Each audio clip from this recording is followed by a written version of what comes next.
इसके 8 गलतियां होती हैं जिनसे ब्रह्मचर्य क्षीण हो जाता है। पहला, परस्पर दर्शन काम भाव से। स्त्री पुरुष का परस्पर दर्शन, आपने और कोई क्रिया नहीं हुई, केवल आपने काम भाव से युक्त होकर पुरुष को देख लिया या पुरुष स्त्री साधक को देख लिया, बस गंभीरता पूर्वक अंदर वासना पूर्वक आपने देख लिया। अब आपका ब्रह्मचर्य टिक नहीं सकता, किसी भी तरह से क्षीण हो जाएगा, आपको पता भी नहीं चलेगा। ये 8 प्रकार की गलतियों को सुधार कर लिया जाए तो पूर्ण ब्रह्मचर्य का अनुभव होने लगेगा। कभी भी किसी माता बहन की तरफ दृष्टि जाए, तत्काल उनमें भगवती का भाव करते हुए, जगदम्बा का भाव करते हुए, या श्री जी की सहचरियों का भाव करते हुए, या अपनी बहन का भाव करते हुए। हाँ, अपनी बहन में कहीं गलती भावना थोड़ी आती है, अपनी माँ में कहीं गलत भावना थोड़ी आती है, अपनी बेटी में कहीं गलत भावना थोड़ी आती है।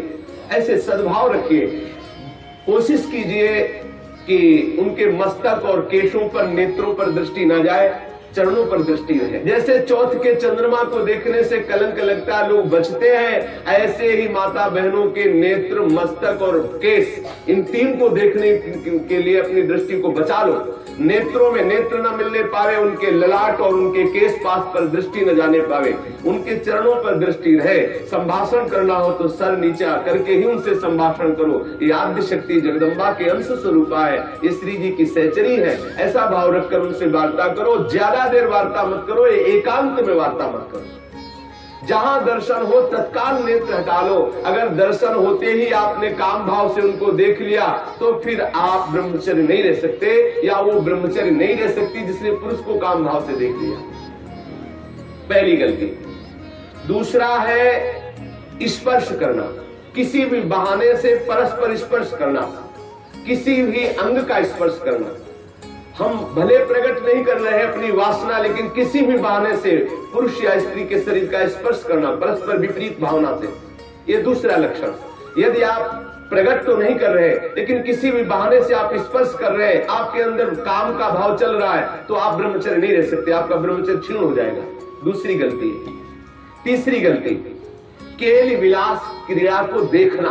किसी भी जीव के केल विलास क्रीड़ा को देखने से अपने मन में वैसी भावुकता प्रकट हो जाती है और हम ब्रह्मचर्य खो बैठते हैं।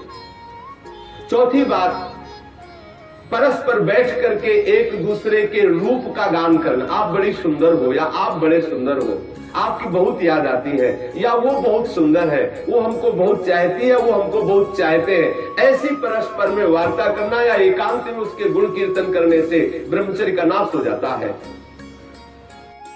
पांचवा, एकांत में बैठ करके भाषण करना। एकांत में बैठकर कभी भी साधक को ऐसी गलती कभी नहीं करनी, भले वो भागवती उपदेश क्यों न हो। जब आप देख लीजिए कि हमारे चित्त पर पुरुषत्व का अभिमान नष्ट हो गया है, किसी भी स्थिति में हमारे हृदय में भावना नहीं आएगी कि भोग्य वस्तु है, तो फिर सच्चिदानंद भगवान की अपार कृपा है, फिर त्रिभुवन में आपको कोई हिला नहीं सकता। नहीं स्वात्मा रामम विषय मृग तृष्णाम भ्रमयति। ज्ञानी भ्रष्ट हो सकता है लेकिन बोधवान नहीं, भक्त विचलित हो सकता है लेकिन प्रेमी नहीं। जो प्रेम से युक्त हो चुका है, जो बोध संपन्न महापुरुष है, क्योंकि जब सर्वत्र सच्चिदानंद में भगवान श्री कृष्ण दिख रहे हैं तो कौन किसको भ्रष्ट कर सकता है। जब तक स्त्री पुरुष का अहम है तभी तक ऐसी भावना का जो भयावह स्वरूप है उससे बचना चाहिए, तभी तक ऐसी भावना हमारे हृदय में हावी होती है। इसलिए साधक को कभी भी एकांत में, स्त्री शरीर साधक को कभी भी पुरुष शरीर साधक से एकांत में कभी भी भाषण नहीं करना चाहिए। अगर करने का अवसर आए तो मैदान में आ जाना चाहिए, खुले में आ जाना चाहिए, जहां सब लोग आपको देख रहे हो, जिससे आपके हृदय में गलती नहीं होने पाएगी। यदि आप ऐसा कर रहे, भले भागवती उपदेश ही कर रहे हैं, तो भी आप ब्रह्मचर्य नहीं रह सकते, ऐसा शास्त्र का आदेश है। एकांत में किसी स्त्री को दूर से देखकर या पुरुष शरीर को देख करके भोग का संकल्प कर लेना, वासना का संकल्प कर लेना, ये ब्रह्मचर्य का नाश कर देने वाला संकल्प होता है। दृढ़ निश्चय कर लेना, संकल्प कर लेना। या विपरीत देह वाले, जैसे पुरुष या स्त्री, विपरीत देह वाले संग में एकांतिक केली कर लेना। ये 8 प्रकार के जो ब्रह्मचर्य नष्ट करने वाले भाव है, इनसे पूर्णतया बचा जाए। जो ब्रह्मचर्य रहना चाहे कभी भी कामुक दृष्टि से परस्पर शरीरों को ना देखे। स्त्री शरीर साधक या पुरुष शरीर साधक परस्पर किसी को कामुक दृष्टि से न देखे। कभी बुरी भावना से किसी भी माता बहन का स्पर्श न करे।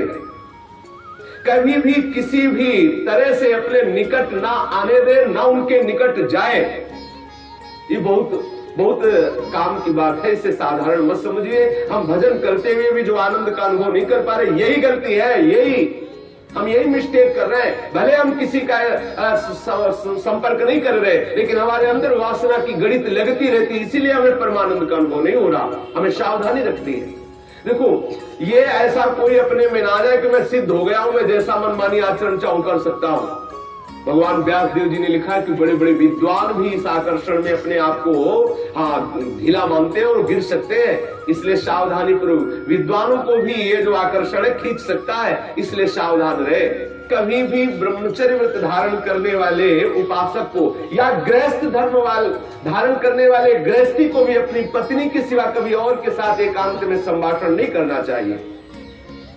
किसी को काम भरी दृष्टि से नहीं देखना चाहिए, किसी के काम भाव से स्पर्श नहीं करना चाहिए, किसी को काम भाव से न समीप आने देना चाहिए न समीप जाना चाहिए। कभी किसी को एकांत में परस्पर विरोधी शरीर वाले को, स्त्री पुरुष शरीर वाले को खेलना नहीं चाहिए। कोई भी खेल अकेले में नहीं खेलना चाहिए। कभी भी एकांत में बैठकर मजाक नहीं करना चाहिए। कभी भी एकांत में बैठकर बातचीत नहीं करनी चाहिए। अपने मन को ही आप मित्र और शत्रु समझो। विषयों में लगा हुआ मन शत्रु है और प्रभु के भजन में लगा हुआ मन मित्र है। इसलिए सावधान, कभी भी एकांत में ब्रह्मचर्य व्रत धारण करने वाले को स्त्री का संग कदापि नहीं करना चाहिए, नहीं तो उसके हृदय में वासना जागृत हो ही जाएगी। इसलिए सावधानी रखनी चाहिए।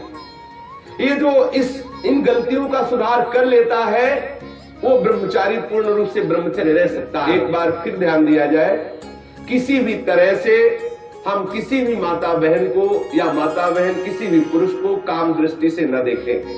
दूसरी बात, किसी बहाने से हम परस्पर स्पर्श ना करें। तीसरी बात, किसी भी तरह से हम उनके साथ कोई क्रीड़ा ना करें, कोई खेल ना खेलें। किसी भी तरह से हम चार लोग बैठ करके उनकी प्रशंसा ना करें जिनके प्रति हमारा मन आकर्षण हो चुका है। कभी भी हम एकांत में संभाषण न करें, एकांत में संलाप न करें। कभी भी हम विषयों का संकल्प न कर बैठे, विषय भोग का संकल्प न कर बैठे। इस तरह से हम अपनी इन 8 क्रियाओं से निवृत्त रहे। बुरी भावना से देखना, बुरी भावना से स्पर्श करना, बुरी भावना से निकट जाना या निकट आने देना, ये नहीं होना। बुरी भावना के साथ अंदर से भावना बुरा रखते हुए खेल खेलना, मजाक करना, बातचीत करना, इस तरह से अपने मन को हम विषयों से बचा सकते हैं। अगर इन 8 क्रियाओं से बचा ले गए तो हम ब्रह्मचर्य रह सकते हैं। यदि आप ब्रह्मचारी होना चाहते हैं तो आप अपने मन को शुद्ध रखिए। आप अपने हृदय को कभी खाली मत छोड़िए। हृदय खाली रहेगा, मन अशुद्ध रहेगा तो शरीर में ब्रह्मचर्य रह नहीं सकते। और जिसका हृदय और शरीर और मन तीनों अशुद्ध है, वो कभी भजन नहीं कर सकता।